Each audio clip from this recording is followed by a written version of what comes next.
Sehen wir uns kurz jetzt diese von mir runtergeladenen Videos an, die wir benutzen werden.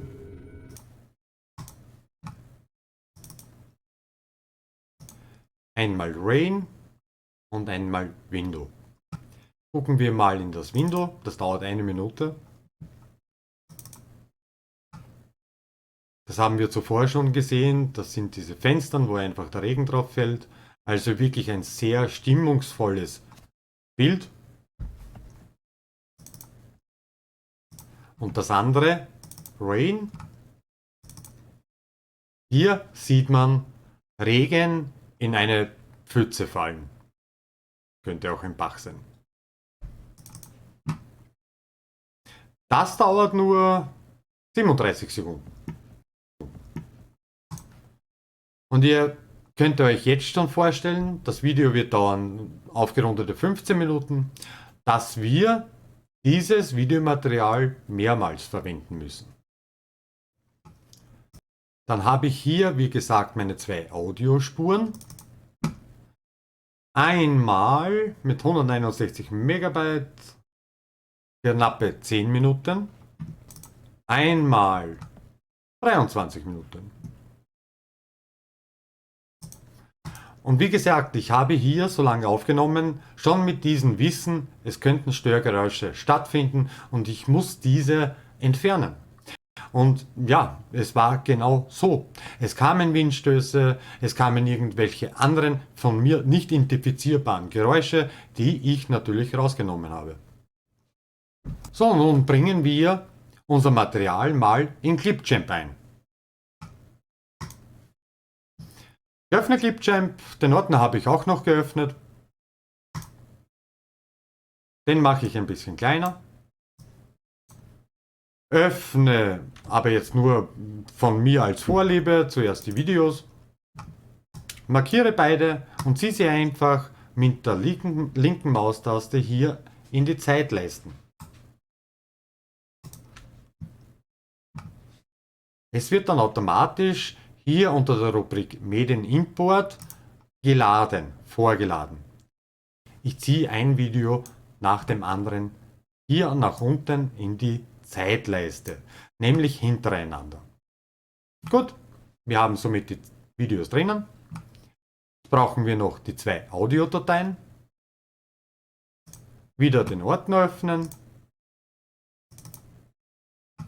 Die zwei Audiodateien markieren. Entweder hier oder hier reinziehen. Beides hat denselben Effekt. Es wird importiert. Das dauert natürlich ein bisschen, je nachdem wie groß die Datei ist und wie schnell eure Festplatten sind.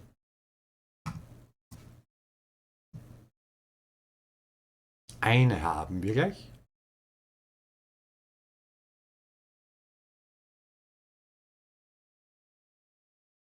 So, beide Audiodateien sind jetzt vorgeladen. Ich ziehe eine mit der linken Maustaste hier nach unten.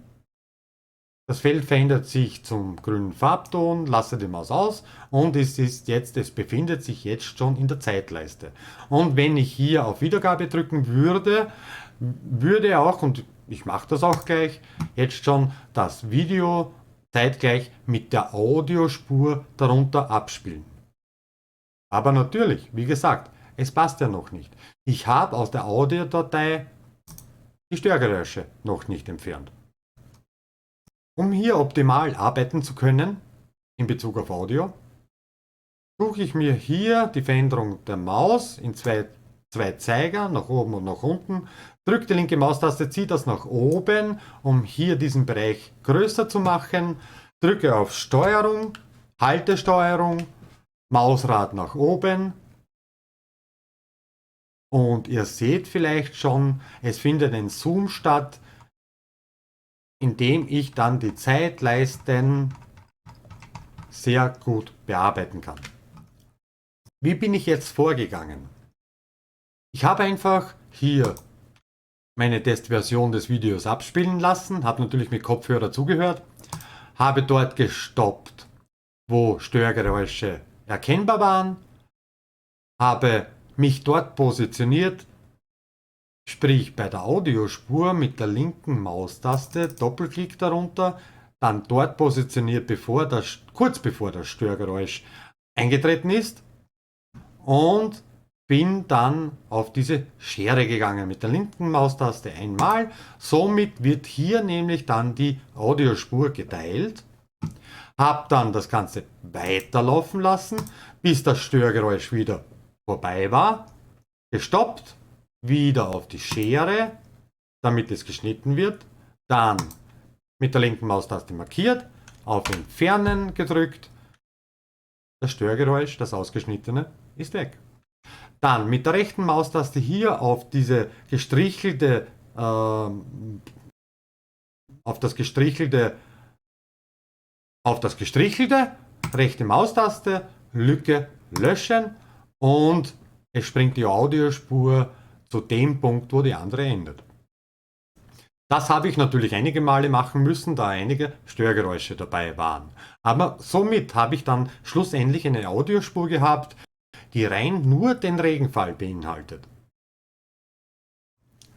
Die nächste Tätigkeit war dann wieder herauszoomen, mit Steuerung halten, Mausrad nach oben.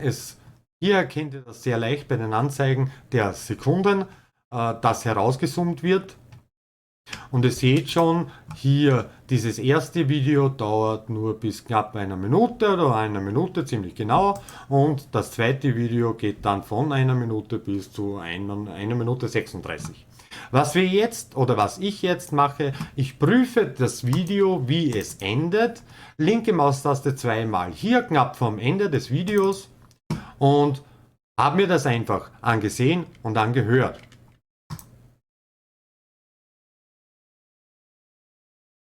Bei diesem Video gab es kein vorbestimmtes Ende, denn zum Beispiel manche Videos werden dann automatisch am Ende des Videos in den letzten entweder 1 oder 2 Sekunden schon dunkel. Das ist ein Übergang. Wir wollen das aber in diesem Video ja nicht, denn es soll nahtlos einfach weitertröpfeln, also der Regen erkennbar sein, zum Beispiel dann hier auf unseren Fensterscheiben. Gott sei Dank musste ich das Video nicht bearbeiten. Das zweite Video hat schon von alleine gepasst, weil im zweiten Video war dann ein sogenannter Übergang. Schaut mal, hier am Ende des Videos, es wird dunkel. Gut, somit wissen wir, wie wir es zu benutzen haben. Ich zeige euch das jetzt vor. Dazu schiebe ich mir einfach das zweite Video hier in eine untere Zeitleiste, markiere dieses Video ohne erkennbaren Übergang am Abschluss, also ohne dass es dunkel wird. Steuerung C, Steuerung V, also kopieren und einfügen, und das einige Male. Zoom wieder heraus, um das erkennbar zu machen, also auf einen Blick. Ich bin hier bei 12 Minuten 27, noch einige Male einfügen, dass ich knapp vor 15 Minuten bin, denn wir brauchen ja auch noch Platz für das letzte Video, dass ich jetzt, ich habe es ja zuvor unten positioniert, mit der linken Maustaste wieder raufziehe ans Ende der vorigen Videostelle. Somit habe ich nämlich beim letzten Video schon, ohne etwas zu machen, eine Abblendung, also dass es dunkler wird am Ende. Gut. Dann hat natürlich auch die Audiospur nicht ausgereicht für diese Länge. Es entstanden dabei einige Schnipsel. Knapp ist es sich nicht ausgegangen. Ich habe dann noch die zweite Datei benutzt und bin wieder so vorgegangen wie zuvor. Ich habe mir wieder diese Stellen gesucht, wo Störgeräusche sind oder waren, und habe diese rausgeschnitten. So, und seht selbst jetzt schon in der Vorschau,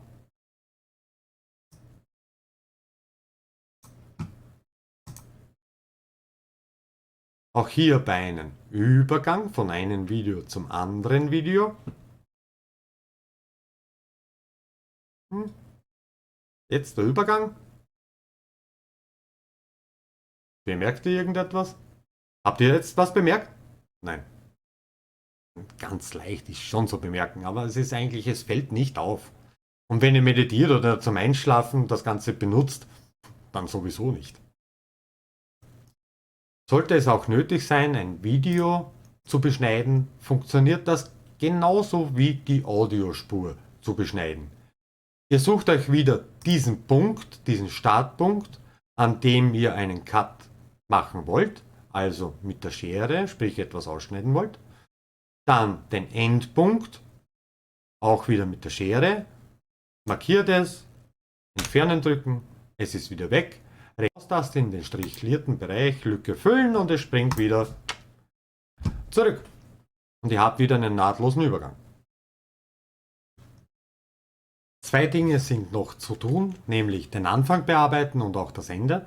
Denn ich will zum Beispiel am Anfang das ganz langsam, also hier ist es maximal 2 Minuten, das Video eingeblendet wird, sprich von dunkel auf hell bis zur vollsten Sichtbarkeit und das Ganze natürlich auch beim Audio, aber dort gestaltet es sich so, dass es leise anfängt, dann 2 Sekunden lang bis zu 100% lauter wird. So, wie machen wir das? Wir klicken das erste Video mit Doppelklick an, gehen auf die rechte Seite, denn hier befindet sich auch ein Menü, nämlich das für die Einstellungen der einzelnen Elementen, die ihr hier unten markiert habt. Gehe dann auf Ein- und Ausblenden. Einblenden schiebe ich den Regler auf maximal 2 Sekunden. Doppelklick auf die untere Audiospur. Wieder auf der rechten Seite ein- und ausblenden, ist jetzt schon hier offen, einblenden, 2 Sekunden. Das Ganze mache ich auch für das Ende. Ein- und ausblenden, 2 Sekunden, 2 Sekunden ausblenden, nichts einblenden, sonst haben wir hier einen Übergang.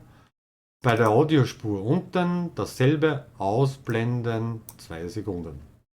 Das führt dazu, denn beim Video haben wir das auch so gemacht, dass es in den letzten 2 Sekunden von der vollsten Helligkeit bis zum Schwarzen sich begibt und bei der Audiospur von 100%ig Lautstärke, von der 100%igen Lautstärke bis 0% Lautstärke sich abschwächt. Das Video ist somit fertig. Als nächstes müssen wir es exportieren, also in eine gewünschte Auflösung unserer Wahl bringen. Hier gibt es auf der rechten oberen Seite von Clipchamp den Button Exportieren. Diesen mal anklicken. Hier habt ihr dann die Möglichkeit, es in 480p, 27b oder 1080p, also halt HD, umzuwandeln. Ich drücke auf 1080 natürlich. Und ihr seht, es springt jetzt schon um in diesen Modus, wo dieses Video dann auf 1080p fertig gerendert wird. Wird jetzt natürlich aufgrund der Länge und der Größe des Videos ein bisschen dauern. Es ist fertig, somit ist das Video bereit, um auf zum Beispiel YouTube raufgeladen zu werden. Ihr habt hier auch noch eine Anzeige für die Länge des Videos, 14 Minuten und 37 Sekunden, sowie eine Größenanzeige von 1,36 GB.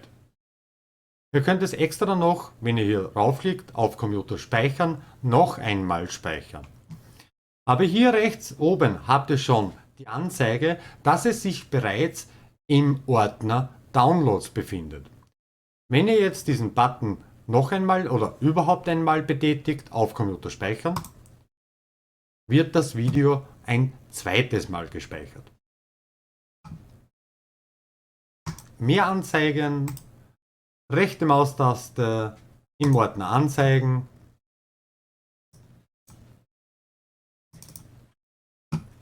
Und ihr seht, das Video ist hier fix und fertig.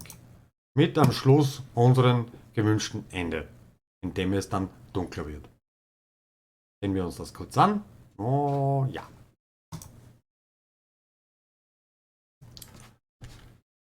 Und wie wir das Video dann in YouTube raufladen, das sehen wir uns im nächsten Video an. Wenn euch sowas gefällt, Gebt mir ein Gefällt mir. Abonniert den Kanal. Vielleicht, wenn ihr nichts mehr verpassen wollt, drückt ihr auch die Glocke. Ich wünsche euch bis zum nächsten Mal alles Gute.